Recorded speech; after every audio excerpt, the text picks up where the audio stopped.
जब हम इतिहास की बात करते हैं तो अक्सर क्या याद आता है? तारीखें, लड़ाइयाँ, राजा महाराजाओं के नाम। पर इतिहास इससे कहीं ज्यादा है।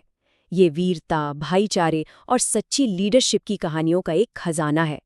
आज हम राजस्थान की धरती से एक ऐसी ही अनोखी दास्तान सुनेंगे। दो भाइयों की जिन्हें दुनिया ने एक ही नाम से जाना, राघा सागा।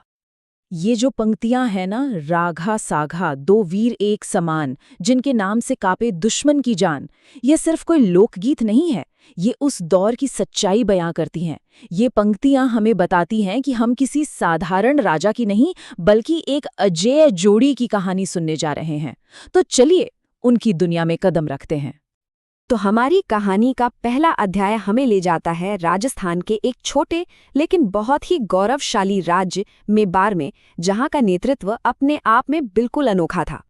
जरा सोचिए, एक सिंहासन, लेकिन उस पर राज करने वाले राजा दो, राघा और सागा। सिर्फ भाई नहीं थे, वे एक ही पहचान थे, एक ही सिक्के के दो पहलू।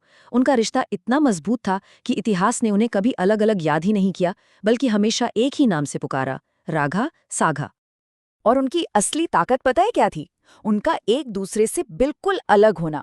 जहां बड़े भाई राघा एकदम शांत, गंभीर और जबरदस्त रणनीतिकार थे, वहीं छोटा भाई सागा वो था जोशीला, निडर, मानो आग का गोला।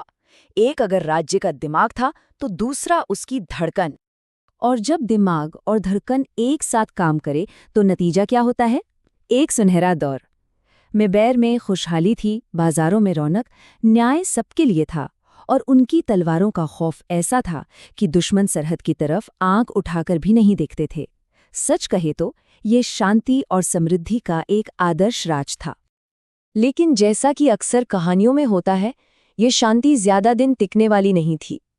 अब कहानी उस मोड़ पर आती है जहां मेवाड़ की वीरता की सबसे बड़ी परीक्षा होनी थी। और फिर एक दिन अचानक, बिना किसी चेतावनी के, पड़ोसी राज्य डोरगढ़ ने मेवाड़ पर हमला कर दिया। शांति के बादल हटे और युद्ध की काली घटाएं छा गईं। और ये कोई छोटी मोटी चुनौती नहीं थी। डोरगढ़ की सेना वो बहुत विशाल थी। उनके पास उस जमाने के सबसे खतरनाक हथियार थे, बड़े बड़े युद्ध हाथी, तेज घोड़े। मेवाड़ की छोटी सी सेना के सामने ये एक लगभग नामुमकिन लड़ाई थी। तो सवाल ये उठता है कि इन दो भाइयों ने इस नामुमकिन को मुमकिन कैसे कर दिखाया? ये कहानी सिर्फ एक युद्ध की नहीं है, बल्कि अटूट साहस और बेजोड़ रणनीति की है। देखिए, इतनी बड़ी सेना देखकर किसी का भी दिल दहल जाए, पर राघा सागा के इरादे नहीं डगमगाए। उनके खून में हार मानना था ही नहीं। उन्होंने तय किया कि वो अपनी जमीन के लिए लड़ेंगे, आखिरी सांस तक। यही तो एक सच्चे नेता की पहचान होती है। और यहीं पर बड़े भाई राघा की शानदार रणनीति काम आई। उन्होंने सोचा कि सीधी लड़ाई में तो जीतना मुश्किल है, तो क्यों न दुश्मन को चौंकाया जाए।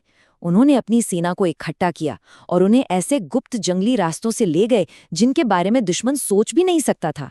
और फिर एकदम सही मौके पर उन्होंने दुश्मन के सबसे कमजोर हिस्से पर धावा बोल दिया। और ये सिर्फ हुक्म देने वाले राजा नहीं थे, नहीं, ये तो अपने सैनिकों के साथ कंधे से कंधा मिलाकर सबसे आगे लड़ रहे थे। एक तरफ सागा का पराक्रम था, जिसने दुश्मन के सेनापति को ही ढेर कर दिया, तो दूसरी तरफ राघा की समझदारी ने दुश्मन के राजा को ही बंदी बना लिया। सोचिए, ये एक ऐसी जीत थी जिसने सबको हैरान कर दिया। अब देखिए, जंग जीतना एक बात है, पर जीत के बाद आप क्या करते हैं, वो आपके असली चरित्र को दिखाता है।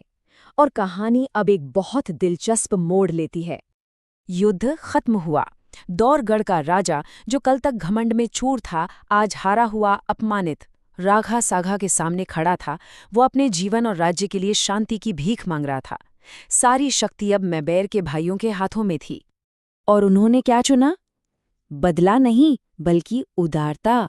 उन्होंने अपनी शक्ति का प्रदर्शन क्रूरता से नहीं, बल्कि करुणा से किया। उन्होंने दुश्मन राजा को माफ कर दिया, पर एक शर्त रखी, शांति का वचन। इस एक फैसले से उन्होंने सिर्फ युद्ध नहीं जीता, बल्कि एक दुश्मन का दिल भी जीत लिया। राघा सागा की कहानी सिर्फ युद्ध के मैदान पर खत्म नहीं होती।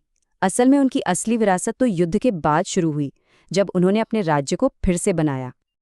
उन्होंने अपनी सारी ताकत, सारा ध्यान बनाने में लगाया, तोड़ने में नहीं। लोगों के लिए सरोवर बनवाए, मंदिर और स्कूल खोले, किसानों के लिए सिंचाई की ऐसी व्यवस्था की कि खेत लहलहा उठें। और हाँ, उन्होंने ये भी पक्का किया कि जिन सैनिकों ने राज्य के लिए जान दी, उनके परिवारों को कभी कोई तकलीफ न हो। तो आखिर में राघा साघा की कहानी हमें क्या सिखाती है? ये हमें असली राजधर्म का मतलब समझाती है कि महानता सिर्फ तलवार से जमीनें जीतने में नहीं, बल्कि न्याय और करुणा से लोगों का दिल जीतने में है। उनकी विरासत इसीलिए आज भी जिंदा है क्योंकि उन्होंने ईंट पत्थर का नहीं, बल्कि मूल्यों और आदर्शों का साम्राज्य बनाया था। और ये कहानी हमें एक बहुत गहरे सवाल पे लाके छोड़ देती है कि असली हीरो कौन है? वो जो जंग जीतता है या वो जो हारे हुए को माफ करने का जिगर रखता है? रागा सागा की कहानी हमें यही सिखाती है कि शायद सबसे बड़ी ताकत, सबसे बड़ी विजय क्षमा करने में ही है।